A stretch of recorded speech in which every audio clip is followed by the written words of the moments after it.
오늘 우리에게 주시는 하나님 말씀은 로마서 3장입니다. 로마서 3장 9절부터 18절까지의 말씀을 같이 찾겠습니다. 신약성경 242면에 있는 로마서 3장 9절부터 18절까지의 말씀입니다. 우리 교독해서 한 절씩 읽겠습니다. 그러면 어떠하냐? 우리는 나으냐? 결코 아니라. 유대인이나 헬라인이나 다 죄 아래 있다고 우리가 이미 선언하였느니라. 깨닫는 자도 없고 하나님을 찾는 자도 없고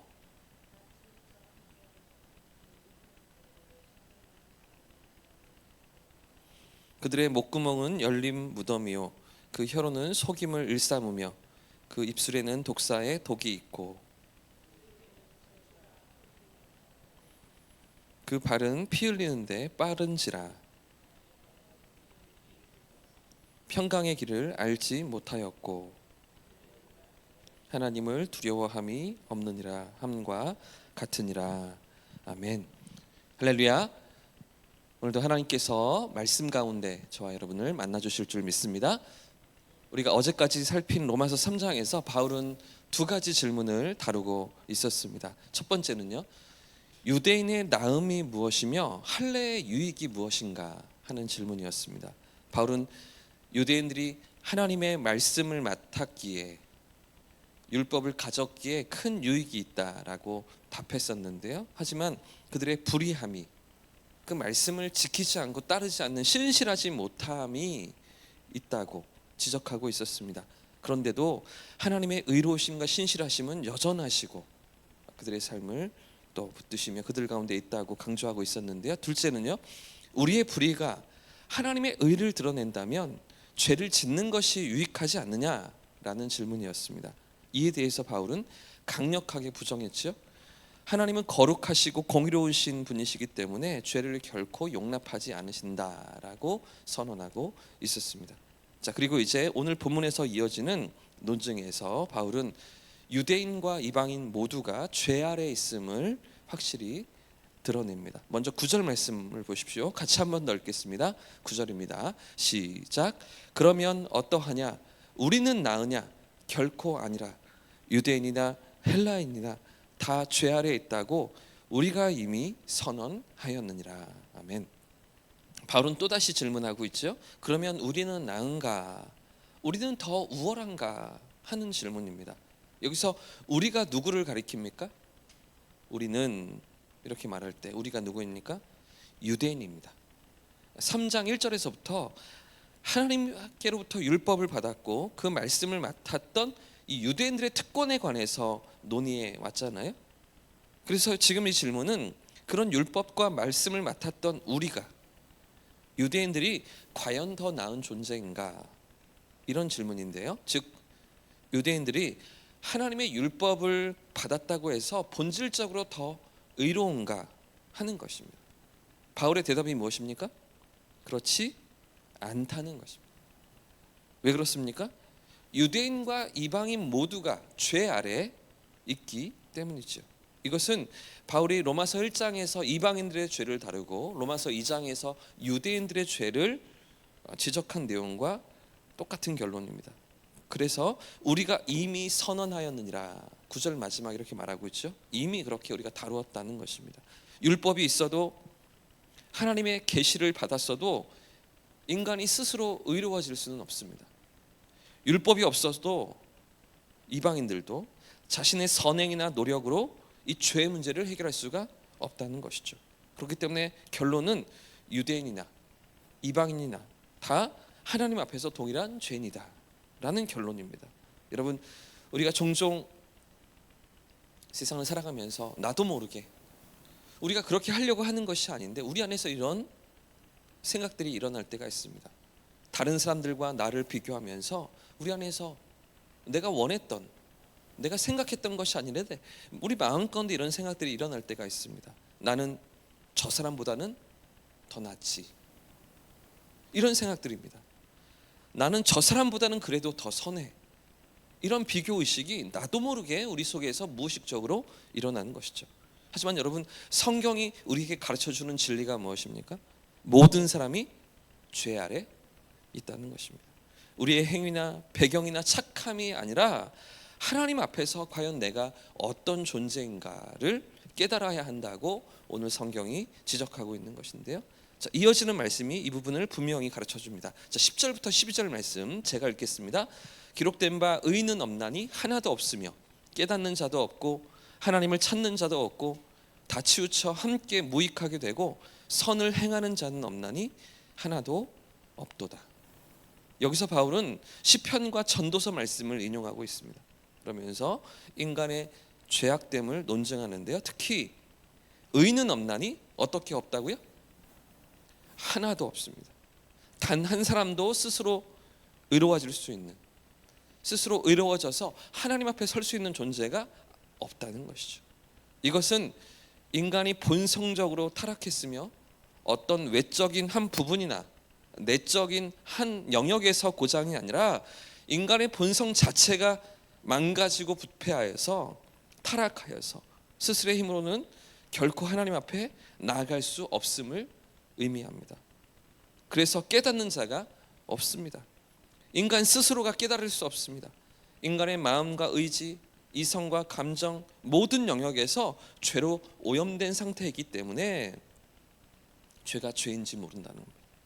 단순히 죄를 짓는 그 정도가 아니라 죄에 완전히 잠겨서 죄악 가운데 살아가고 있는, 그래서 그 결과 자신이 처한 문제가 무엇인지도 모르고 자신의 운명이 어디로 가고 있는지도 모른 채 하나님을 알지도 못하고 깨닫지도 못하는 영적 무지와 타락 속에서 갇혀 있다는 것인데요. 따라서 하나님을 찾을 수가 없습니다. 하나님을 찾는 자가 없습니다. 인간이 본성적으로 하나님을 떠났고 하나님을 찾지도 못하고 알지도 못하는 존재가 되어버린 것이죠. 이처럼 그래서 다 무익하게 되었다라고 지금 12절이 말하고 있죠. 다 치우쳐 무익하게 되었다는 말은 하나님의 기준에서 완전히 벗어났다는 것입니다. 본래 창조의 목적을 잃어버린 무익한 존재가 되었다는 것인데요. 또한 선을 행하는 자도 없다는 것도 단순한 도덕적 선행이 아닙니다. 진정으로 하나님 앞에서 선을 행할 수 있는 그런 인생은 아무도 없다라는 의미인데요. 결국 결론적으로 인간은 자신의 힘으로, 스스로의 힘으로 하나님을 만날 수 없습니다. 하나님을 찾을 수 없습니다. 의로워질 수도 없고 구원에 이를 수도 없는 절망적인 상태에 놓여 있는 것이죠. 마치 깊은 늪에, 깊은 수렁에 빠진 사람이 자기 힘으로 그 수렁에서 빠져나올 수 없는 것과 마찬가지입니다. 우리가 아무리 선한 일을 하려고 해도 그것이 완전하시고 그림자도 없으신 하나님 앞에 의로움이 될 수가 없는 것이죠. 그래서 이사야서 64장 6절 말씀은 우리의 선행과 노력은 더러운 옷과 같다라고 고발합니다. 하나님 앞에서 아무런 의미가 없다는 것이죠. 아무리 선하게 살고 착하게 살고 애쓰고 노력해 보아도 더러운 옷처럼 더 더러워질 뿐이고 깨끗하게 만들 수 없는 아무런 의미가 없는 수고라고 이사야서 말씀은 고발하고 있는 것입니다. 사랑하는 여러분, 그런데 이런 우리를 위해서, 이렇게 범죄하고 타락한 우리를 위해서 하나님이 어떤 일을 이루셨습니까? 이런 절망적인 상태에 어떤 희망도 방법도 찾을 수 없던 저와 여러분을 위해서 하나님이 어떻게 찾아와 주셨습니까? 그냥 내버려 두지 않으셨습니다. 우리가 하나님을 찾지 못할 때, 하나님을 알지도 못하고 깨닫지도 못할 때 하나님 그분이 먼저 찾아와 주신 것입니다. 할렐루야. 바로 예수님을 통해서 우리에게 다가와 주신 것이죠. 여러분, 예수님께서 이 땅에 오신 이유가 무엇입니까? 우리가 죄 가운데 빠져서 우리의 힘으로는 스스로 하나님께 이룰 수가 없기 때문입니다. 우리의 힘으로는 구원받을 수 없는 존재가 되었기 때문입니다. 어제 말씀처럼 하나님은 자신의 공의와 자신의 사랑을 동시에 이루시기 위해서 우리를 대신하여 예수님을 십자가에 내어주신 것입니다. 로마서 3장 24절, 우리가 오늘 18절까지 말씀을 읽었는데요, 뒤에 이어지는 24절 말씀에 이 사실을 분명히 드러냅니다. 24절 말씀을 같이 한번 읽어보겠습니다. 시작. 그리스도 예수 안에 있는 속량으로 말미암아 하나님의 은혜로 값없이 의롭다 하심을 얻은 자 되었느니라. 지금 바울은 바로 이 자리로 독자들을 데려가고 싶은 겁니다. 이 서신을 읽게 될 로마 교회 성도들, 그들에게 이 진리 앞으로, 이 구원의 복음 앞으로 그들을 데리고 가기 위해서 지금까지의 논증을 쭉 이어가고 있는 것입니다.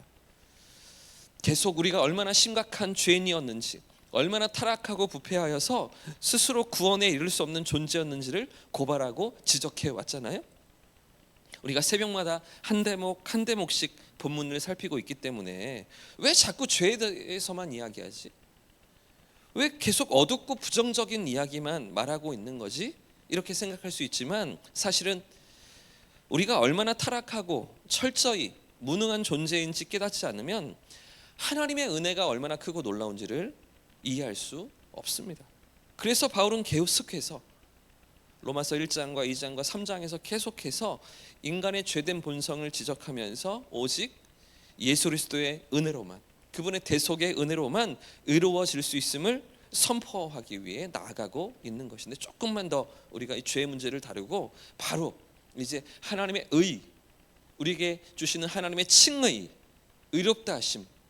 우리는 죄되고 본질상 진노의 자식이며 죄의 문제에서 스스로 해결할 수 없는 그런 인생들인데, 그런 우리를 위해서 하나님이 이루신 칭의, 의롭다 하심을 이제 다루기 시작합니다.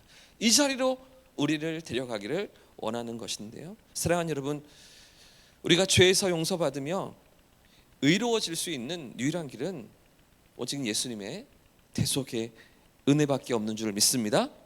그분의 죽으심과 십자가에서 흘리신 피가 우리의 죄값을 완전히 치르셨으며 우리 대신 심판을 받으심으로 우리를 자유케 하신 줄 믿습니다. 그가 찔림은 우리의 허물 때문이요, 그가 상함은 우리의 죄악 때문이라.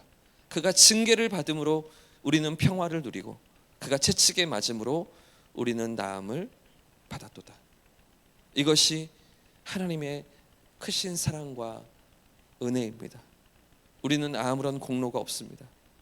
우리는 아무런 자격도 없습니다.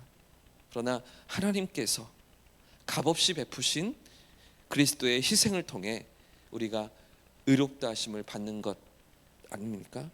그러므로 여러분, 이제 우리는 더 이상 죄의 종으로 살아가지 않습니다. 더 이상 죄책감과 두려움 속에서 살아가는 존재가 아닙니다. 그리스도의 보혈로 깨끗함을 입은 하나님의 자녀가 되었기 때문입니다. 혹시 여러분 아직도 죄의 무게를 짊어지고 살아가는 분들이 계십니까? 아직도 나 자신의 노력으로 하나님 앞에 나아가려고 애쓰고 있지는 않으십니까? 이제 그 죄의 짐을 내려놓으십시오. 예수님께서 이미 모든 죄를 담당하셨습니다. 우리는 더 이상 정죄받는 존재가 아니라 그분 안에서 새로운 생명을 얻은 의로운 자들입니다. 하나님께서 의롭다고 칭하신 당신의 백성들이며 그분의 자녀들인 것이죠. 그러므로 그리스도의 은혜를 붙잡고 죄에서 자유하며 하나님의 사랑 안에서 기쁨과 감사로 오늘을 살아가는 저와 성도님들 되시길 축복합니다.